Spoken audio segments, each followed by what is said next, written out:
Herkese merhabalar. Bu defa yurt dışında ve ülkemizde son zamanlarda popülerleşen motiften hırkamızı yapacağız. Ben bitirdim. Bu bitmiş hali. Toplam 16 motiften oluşuyor. Gereken ip sayılarını da söyleyeyim. Bu en başta kullandığım ipimden bir yumak bitmedi bile. Burada kullandığım batikliden bir yumak bitmedi bile. Bu turuncudan bir tane bitti. Şu tavşan tüyünden olandan da 2 yumak. Burada kullanmış olduğum tarçın renginden de 5 yumak bitti. Ben buralarına püskül takmayı tercih ettim.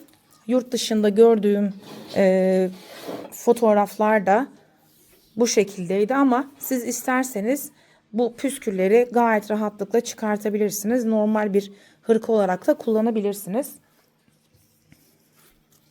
Çok kolay. Eğer ki eliniz biraz da hızlıysa 2 güne çok rahat bir şekilde bitirip giyebilirsiniz. Şimdi yapımına geçelim. Bu benim oluşturduğum motifim. Tabi farklı kanallarda farklı motifler farklı tonlarda da var. Fakat ben biraz daha büyük tığ numarasıyla çalıştım. Tüyleri daha az. Tabi siz bunu motifi istediğiniz gibi şekillendirebilirsiniz. İsterseniz simli ipler kullanabilirsiniz. İsterseniz parlak ipler kullanabilirsiniz. Pullu ip kullanabilirsiniz. Bu püsküllerinden daha farklı olan kullanabilirsiniz. Benim kullandığım ipler şöyle. Şimdi buraya kadar olan kısmı 1, 2, 3, 4 sırasını ben 6 numaralı tığla çalıştım. Bu en son tarçın rengi olanı da 8 numaralı tığla çalıştım. Çok fazla bir ip gitmiyor. Sadece şu kenarlar için olan iplerden biraz fazla gidiyor. Şöyle ki şu ortasında kullanmış olduğum sarı renk Himalaya Snow. Bütün bir ipten elimde kalan bu kadar kaldı. Himalaya Snow'un 75.552 kodu. Fakat şöyle yapabilirsiniz. Diğer kullandığım ipler benim Alize Maxi ipler. Alize Maxi iplerin dokusu biraz daha yumuşak. Himalaya'nınki biraz daha sert. Fakat Alize'de ben istediğim renk tonunu yani sarının tonunu bulamadığım için Himalaya'nınkini tercih ettim. Siz isterseniz Alize Maxi'den de tercih edebilirsiniz. Bu burası. Şu batik desenli kısımlar için de şöyle Lanoso'nun Bermuda ipinden kullandım. Bu batikli olan renk numarası 464.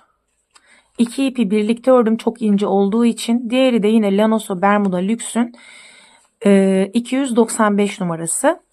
Bu ikisini beraber ördüm. Çünkü çok ince moher bir ip.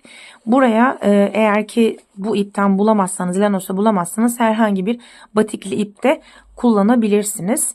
Burada kullandığım turuncu renkli ipim de Alize Maxi'nin Alize Super Lana Maxi 225 numaralı ipi. Bu sarı yumuş yumuş tüyleri olan da Feza Kuğu'nun P005 kodlu ipinden kullandım. Şöyle bu ipler ince olduğu için şöyle gördüğünüz gibi çok ince olduğu için 2 kat çalıştım ben. Bu ipten de bu kadar kaldı elimde. 2 tanesinden bu kadar kaldı elimde. En son etrafına geçtiğim tarçın rengi de Alize Maxi'nin 597 numaralı ipi. Şimdi benim ördüğümün boyu 23 santim yaklaşık. Biraz daha küçük olmasını isterseniz şöyle yapabilirsiniz. Alize'nin Maxi iplerinin dışında bunun bir tık incesi yani biraz daha incesi Alize Midi var. Aynı renk tonları Alize Midi'de de mevcut. İsterseniz Alize Midi ile örüp tığ numaranızı daha küçük tutarsanız daha küçük motifler elde etmiş olursunuz. Böylelikle daha küçük beden için çalışmış olursunuz. Ben bütün hepsini ördüm. Şöyle göstereyim. Sadece son bir motifim kaldı. Onu da birlikte yapacağız. Bütün ceketimiz 16 motiften oluşacak. Şöyle gösterebilirim. Biraz daha yaklaştıralım.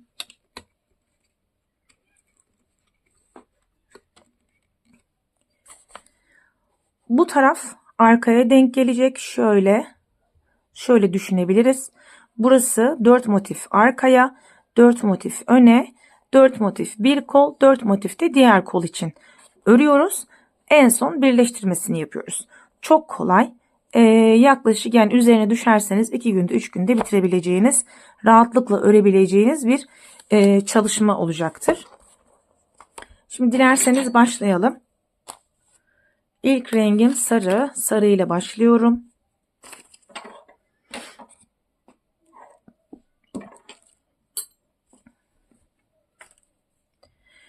Sihirli halka yapmayı bilenleriniz varsa sihirli halka ile, bilmeyenleriniz varsa zincir çekerek de yapabilir. Ben sihirli halkayı şu şekilde yapıyorum.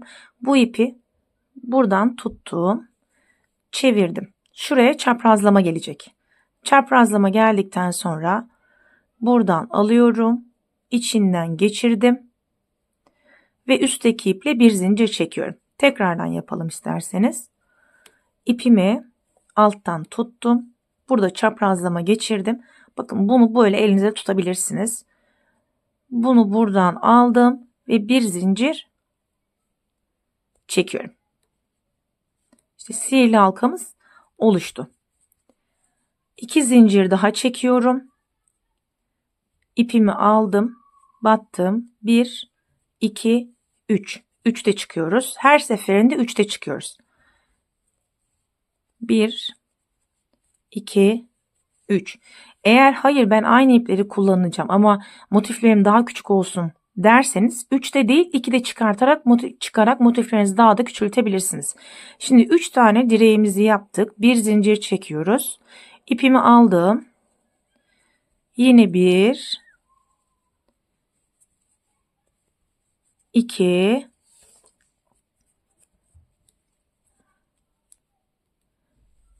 ve 3. Üçüncü direğimi de yaptım. Bir zincir çektim. 1, 2, 3. Şimdi buradaki ipimi birazcık kısaltıyorum. Ve son üçlü grubumdayım. Bir zincir çektim. 1, 2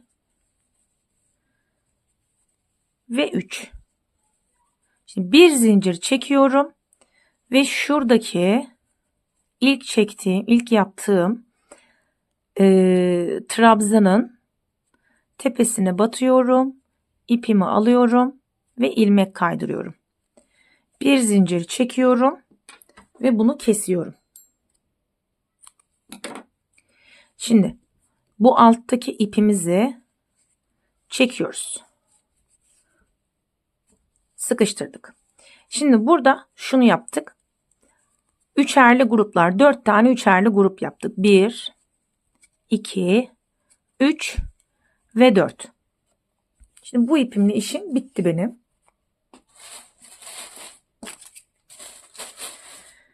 Şimdi gelelim bir sonraki rengime. Bu iki ipi birlikte yürüteceğim. Olur da pullu ip kullanmak isterseniz pullu iplerde, şimdi bizim örgümüzün düzü burası. Arkasını çevirip de örüyorsunuz. Ki pulları ön tarafta daha çok belli olsun. Şimdi tüylü ipte çalışırken göstereceğim size de neden öyle çalışma yaptığımızı.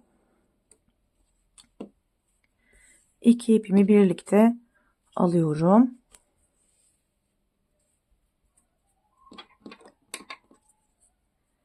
Ve bir tane kilit zincir çekiyorum.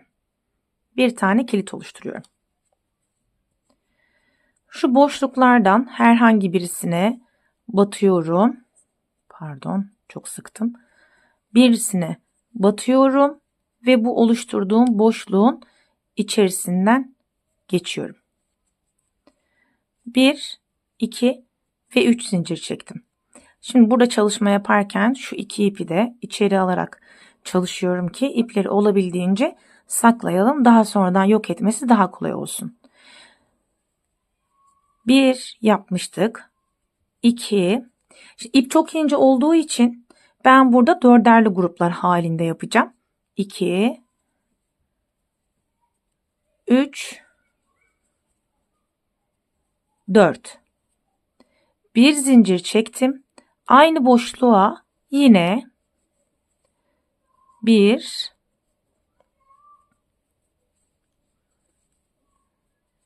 2,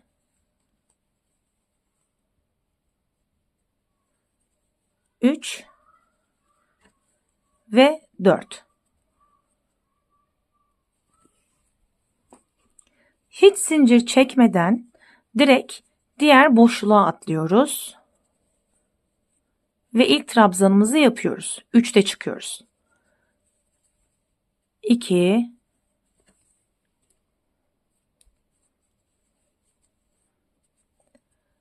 3 ve 4. Şimdi bir zincir çekiyoruz ve yine aynı boşluğa 1, 2, 3 ve 4. Burada bizim her boşluğa ikili grup yapmamızın sebebi şu. Köşelerimizi oluşturuyoruz şu anda. Yine hiç zincir çekmeden bir sonraki boşluğa geçiyorum ve ilk trabzanımı yapıyorum. 1, ikinci trabzanım, üçüncü trabzanım ve 4.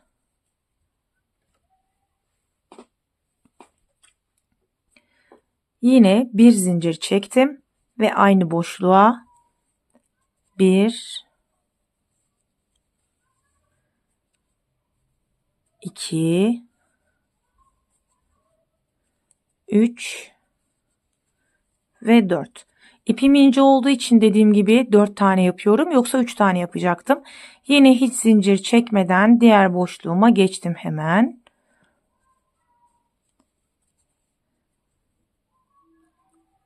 1, 2, 3 ve 4.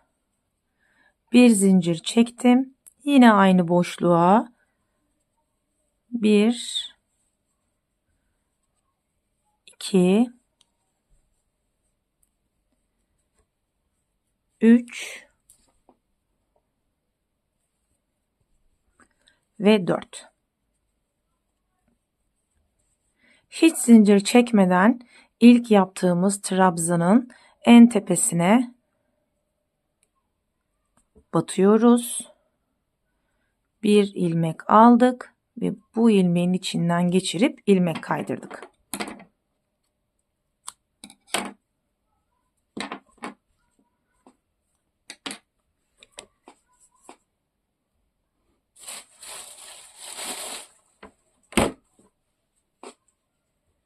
Bu ipimizle de işimiz bitti. Şimdi geliyoruz turuncu ipimize. Bir tane kilit oluşturdum. Şuradaki boşluğa battım. İlmeğimi kaydırdım. 1, 2, 3 çektim. Şimdi burada dikkat etmemiz gereken, biz köşeleri oluşturmuştuk ya. Bu oluşturduğumuz köşelerdeki şu boşluklara sadece 2 tane yapacağız. Yani aynı deliğe ikili grup yapacağız. Diğerlerini hep tek olarak gideceğiz. Yani burası 1. Şimdi ipim kalın olduğu için şu anda yine 3 tane yapacağım. 1, 2 ve 3. Hiç zincir çekmiyorum. Direkt bu köşedeki boşluğa geçiyorum. 1, 2 ve 3. Şimdi bir zincir çektim. Aynı deliğe tekrardan bir üçlü daha yapıyorum.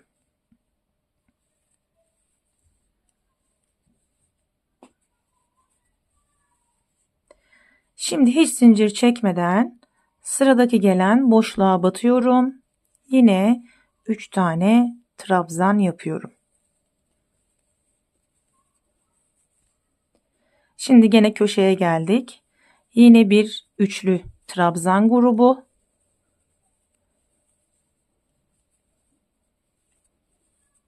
Bir zincir, aynı deliğe bir üçlü trabzan grubu daha.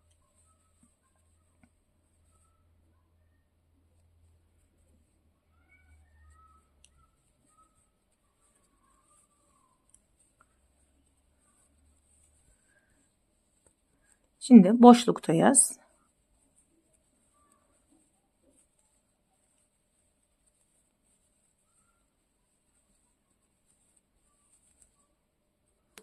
Köşemize geldik.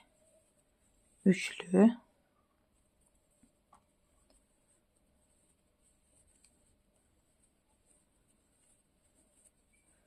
Bir,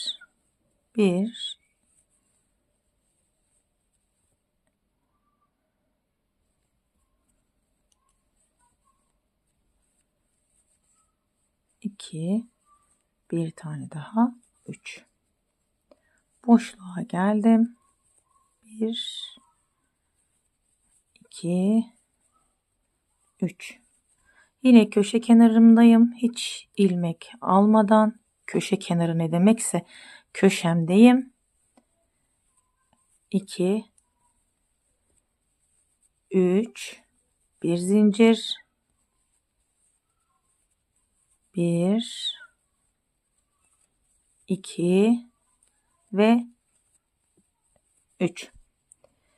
Şimdi yine bitirirken çektiğimiz ilk trabzanın tepesine batıyoruz ve ilmeğimizi kaydırıp bir zincir çekip ipimizi kesiyoruz. Şimdi bu ipin böyle kıvrılmış gibi durduğuna bakmayın. Bu birazdan düzelecek. Şimdi gelelim tüylü ipimize.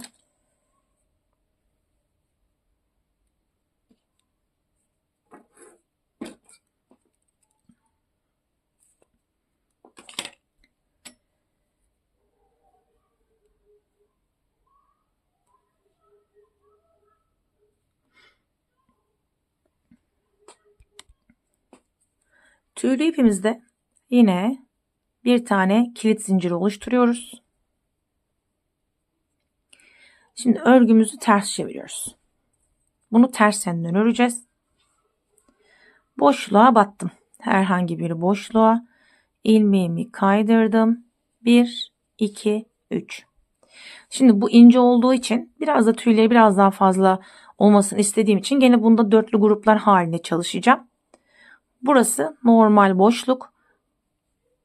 İkinci trabzanım. Üçüncü trabzanım. Ve dördüncü trabzanım. Çok sıkmayınız. Hiç zincir çekmeden geldim. Köşemdeyim. Bir trabzanım. İkinci trabzanım.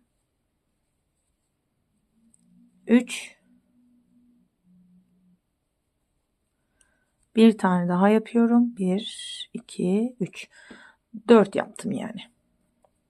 Şimdi köşede olduğum için bir zincir çekiyorum.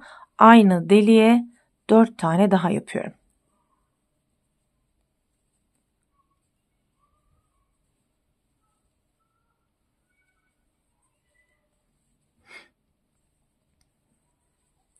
Ve sıradaki gelen gördüğünüz gibi önümüzde bir de burası boşluk var. Hemen sıradaki boşluğa batıyorum. Hiç zincir çekmeden battım. 2,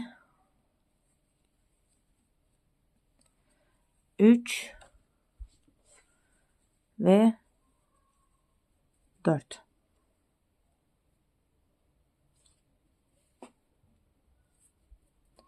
Hiç zincir çekmeden diğer boşluğa batıyorum. 1, 2, 3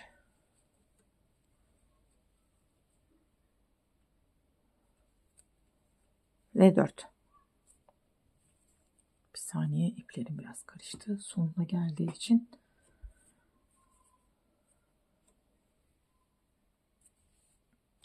Şimdi geldim, yine köşedeyim. 1 2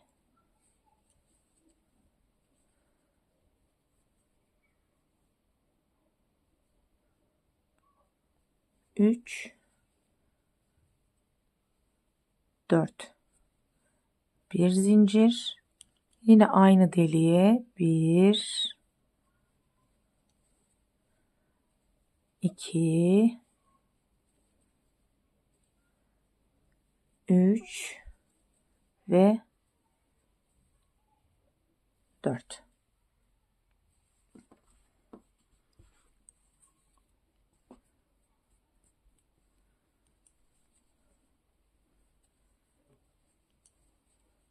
Hiç zincir çekmeden diğer deliğe geçtim.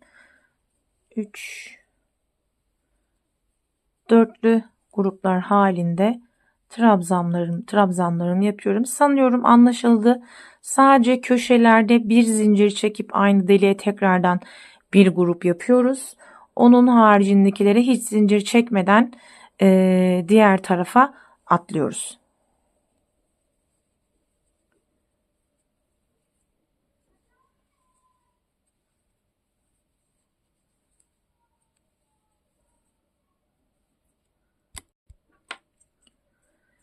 Bir zincir, aynı deliğe tekrardan 1 2 3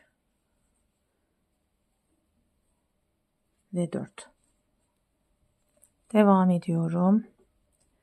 1 2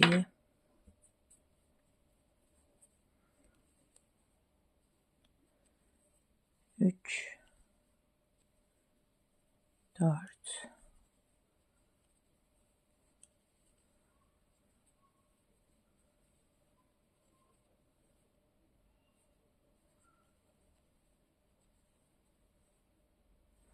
köşeye geldik.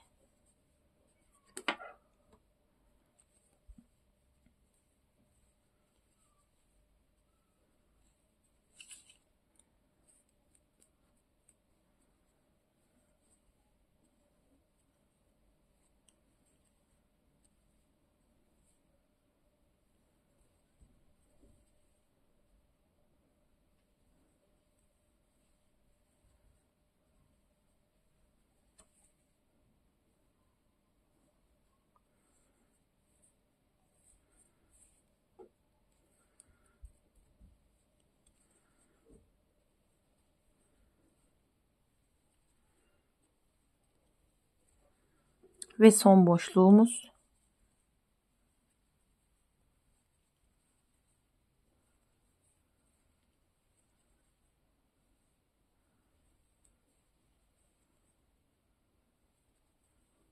Evet, şimdi burada el yordamıyla en köşesini buluyoruz.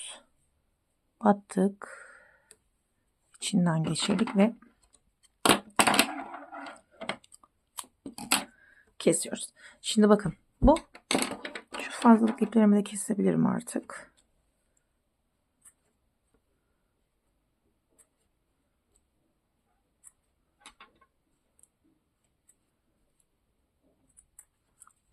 Temizledik. Bu arkasının görüntüsü. Şimdi bakın önünün görüntüsüne ne kadar fark ediyor. Ön tarafı daha tüylü oldu tabii ki. Gayet düzgün, muntazam oldu bence. Şimdi gelelim en son sıramıza, tarçın rengimize.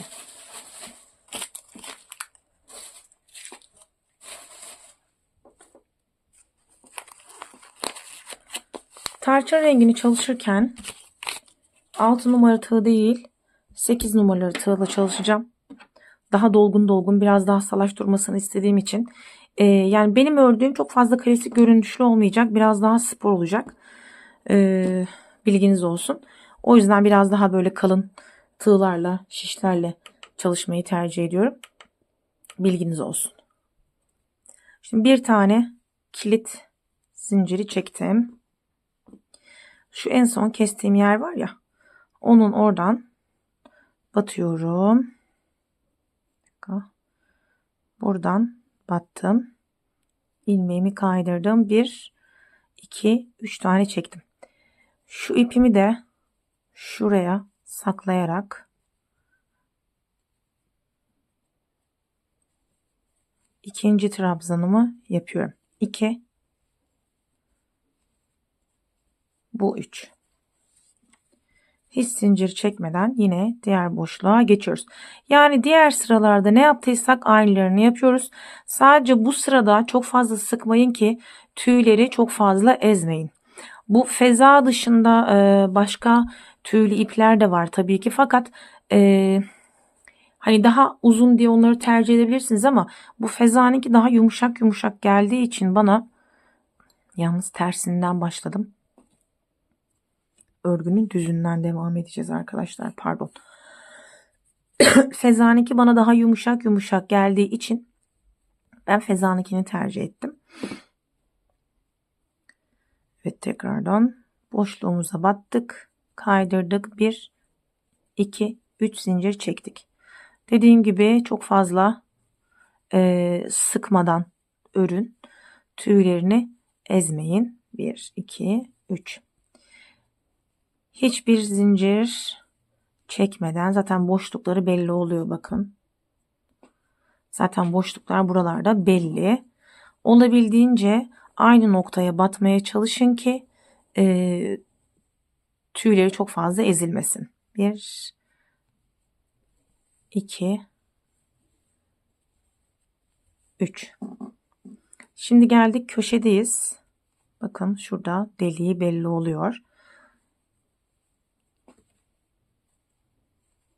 1,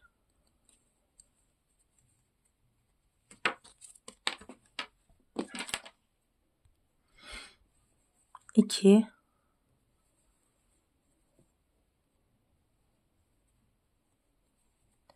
3, bir zincir çektim aynı boşluğa. 1, 2, 3.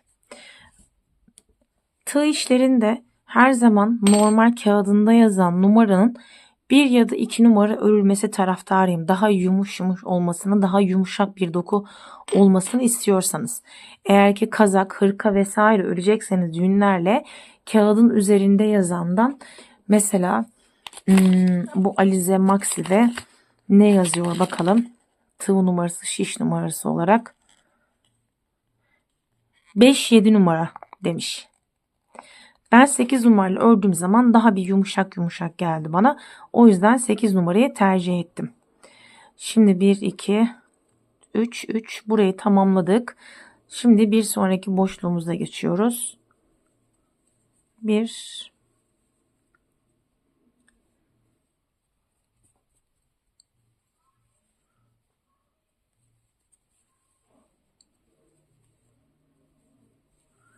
3,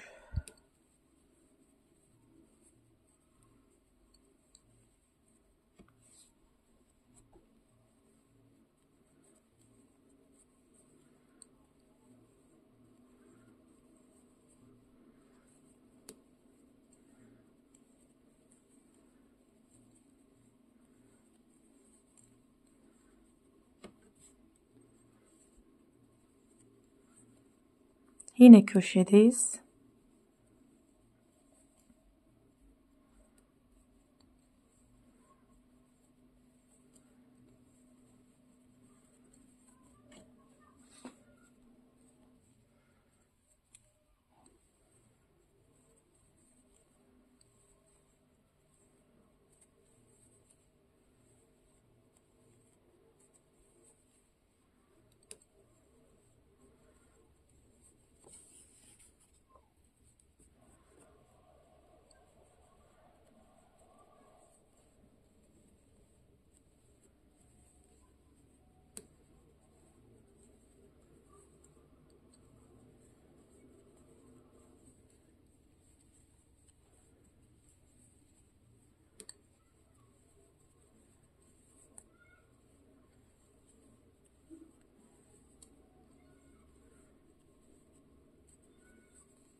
Şimdi en son yaptığımız trabzanın yine tepesine batıyoruz, kaydırıyoruz. Fakat bitmedi.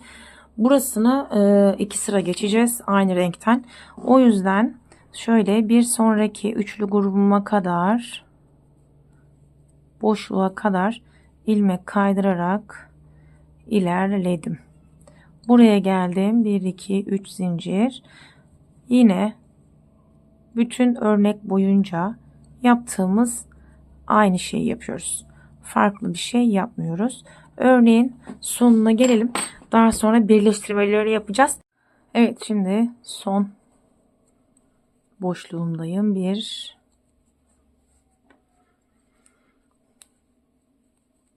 2 ve 3. Geldim yine en son bunun tepesine battım.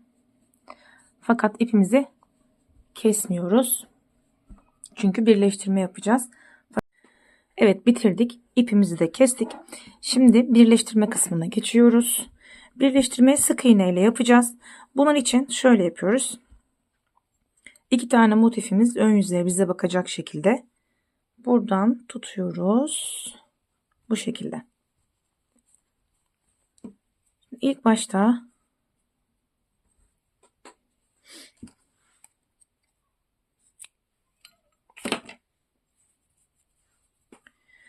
bir tane kilit zincirimi oluşturuyorum. 8 numara tığım var elimde. Kilit zincirimi oluşturdum. Boşluk kısımlarına 2 tane sık iğne yapıyoruz. Daha sonra sıradaki trabzanımızın tepesine batıyoruz ve arka taraftaki işimizin de aynı trabzanın tepesine batıyoruz. Bir sık iğne. Bir sonrakinde de aynı karşılıklı denk gelen trabzan tepelerine batarak sık iğne yapıyoruz. Şimdi önce arkayı birleştireceğiz. Daha sonra ön kısımlarına geçeceğiz. Şimdi bu arkanın 2 tanesi. Bir buna batarak ilerliyoruz.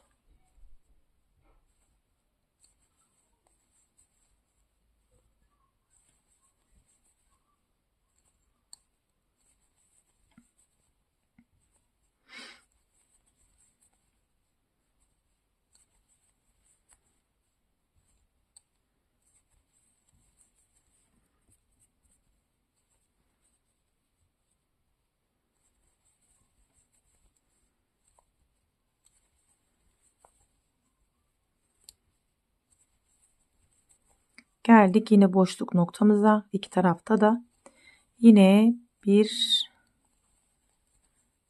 2 sık iğne yaptık. Şimdi arka tarafımızın 2 tanesini birleştirdik. Şimdi gelelim diğer 2 tanesine. Yine aynı şekilde ikisini yan yana koyuyoruz. Buradan tuttuk.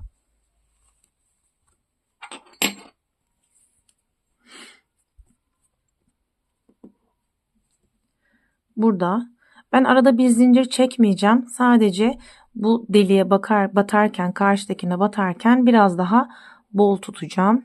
Yine boşluklara 2 sık iğne yaptım. Bir sonraki trabzanın karşılıklı gelen tepelerine batıyorum. Ve karşı tarafa doğru ilerliyorum.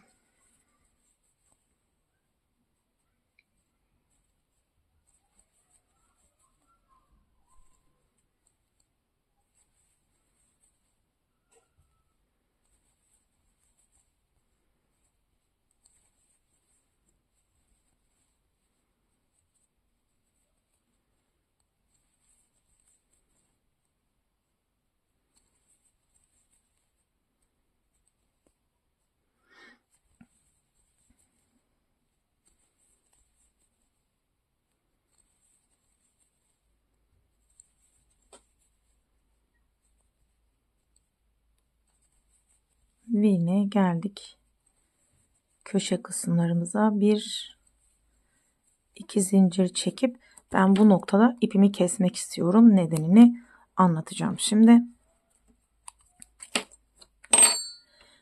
Şimdi arka kısımları birleştirdik. Sadece arkasının şu kısmı kaldı.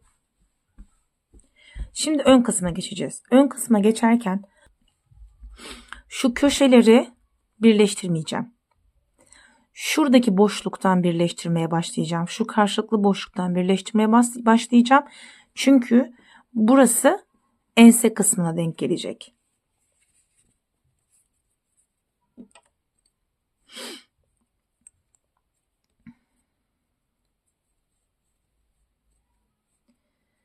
Bir zincir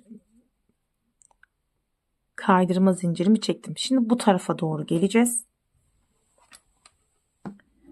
Ön kısımlarımızı bu şekilde birleştireceğiz. İkisini de boşluk kısımlarını atlıyorum. Şu ikili kısımlarını atlayarak birleştireceğim.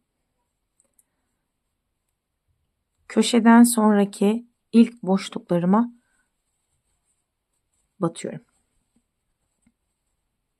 Daha sonra normal birleştirmeye devam ediyorum. Şimdi buradan direkt kolları da birleştirmeye geçebiliriz aslında ama kafa karışıklığı olsun istemiyorum.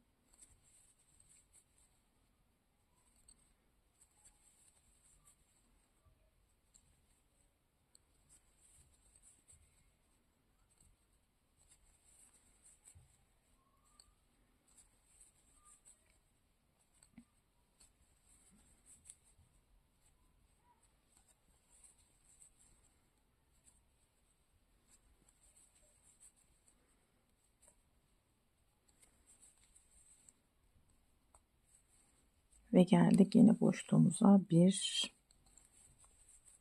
2. Şimdi şöyle anlatalım.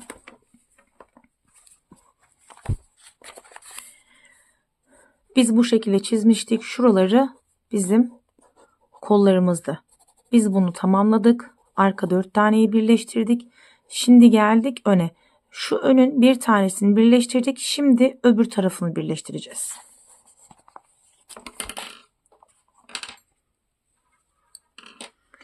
Bir zincir çekip burada ipimi kesiyorum ki önün diğer tarafını birleştirebileyim.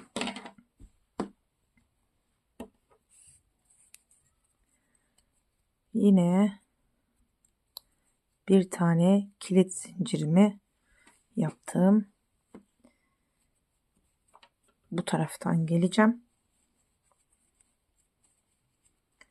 Köşeleri tuttum.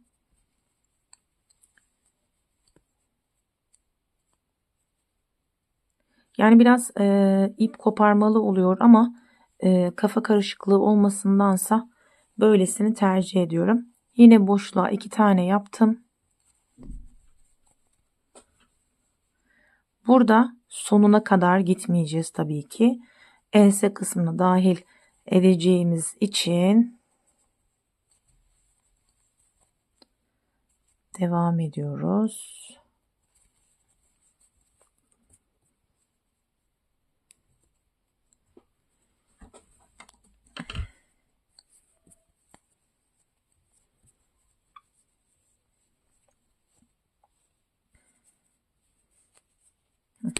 Şöyle hizalarsak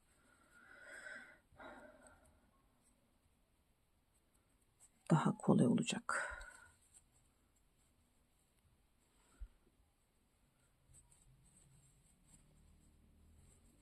Bazen çekemiyorum, neden bilmiyorum. Böyle batmıyor.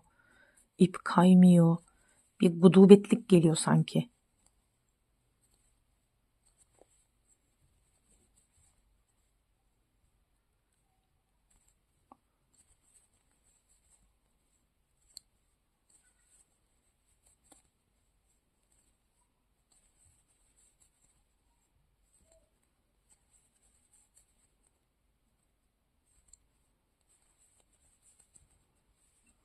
Şuradaki boşluğa kadar geliyoruz.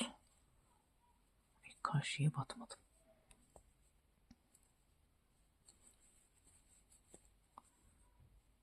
Buradaki boşluğa geldik. Bir defa battık. Bir zincir çektik ve ipimizi koparttık. Şimdi ne yapmışız bir bakalım.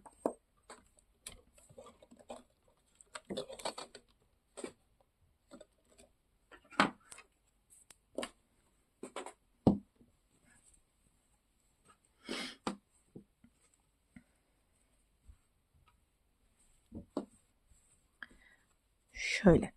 Şu kısım ense kısmımız oldu. Arka 2 taneyi bitirdik. Şurası ense kısmımız. Arka 4'ü bitirdik. Şimdi diğer önün 2 tanesini de ekleyeceğiz. Şimdi arka ve ön birleşti. Şöyle.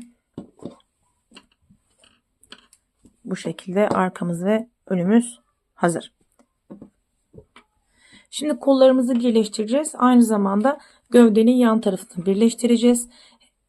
Hem gövdenin yan tarafını birleştirelim, hem de kollarımızı ekleyerek gidelim. Yani birleştirme kısmını siz nasıl isterseniz o şekilde ilerleyebilirsiniz. Nasıl olsa nasıl birleştirilmesi gerektiğini öğrendiniz. Şimdi şöyle göstereyim size. Bizim şu anda yaptığımız işlem şu. Hem burasını birleştirdik. Hem burasını birleştirdik. Yan kısmını birleştirdik. Ve kollarımızın ilkini ekledik. Bu şekilde. Şimdi aynı şeyi diğer tarafa da yapacağım.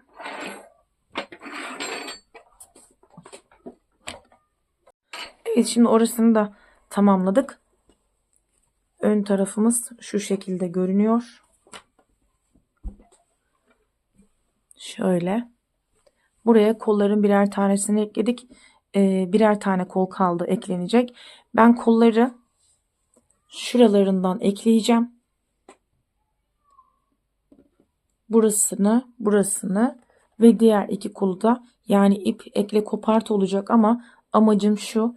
Oralarını yaptıktan sonra şöyle arkasını çevireyim.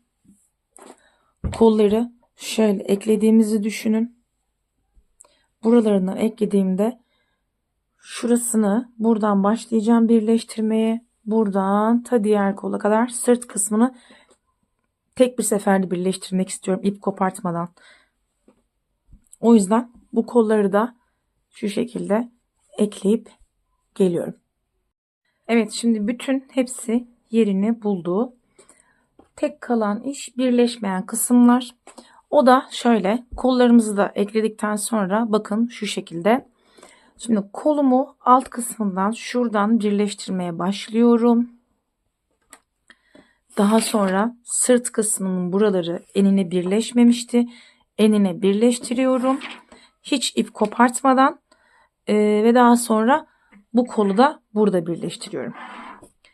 Daha sonra birleşmeyen neresi kaldı? Kolumun üst kısımlarını birleştireceğim. Başka da birleşmeyen yerim kalmadı. Şimdi bu sırt kısmını birleştirmeye geçiyorum. Başlıyorum. Buradan tık tık tık tık tık tık tık tık. Buradan geleceğim. Tık tık tık. Birleştire gideceğim.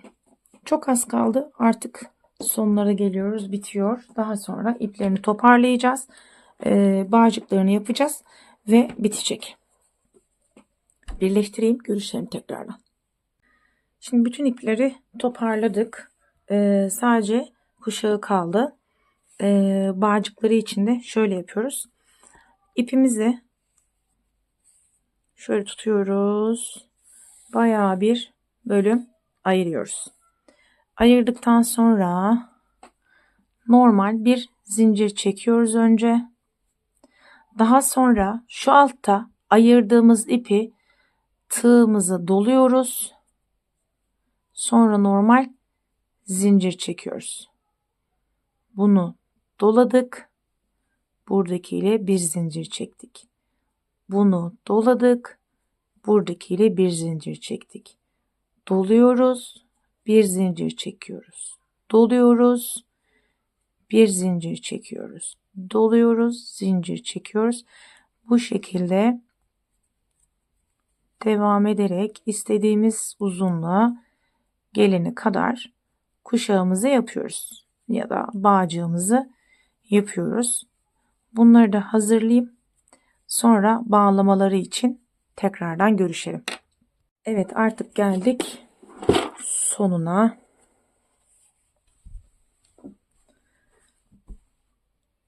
Hırkamız hazır. Bunun bağcıklarını da hazırlamıştık. Onu da şöyle takalım. Zaten bu bağcıkların iki kısmı var. Tam şu orta kısmının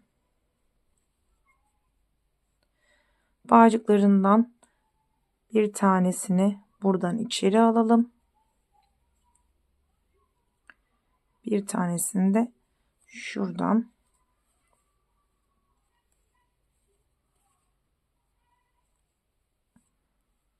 içeri alalım. Burada bir düğüm atıp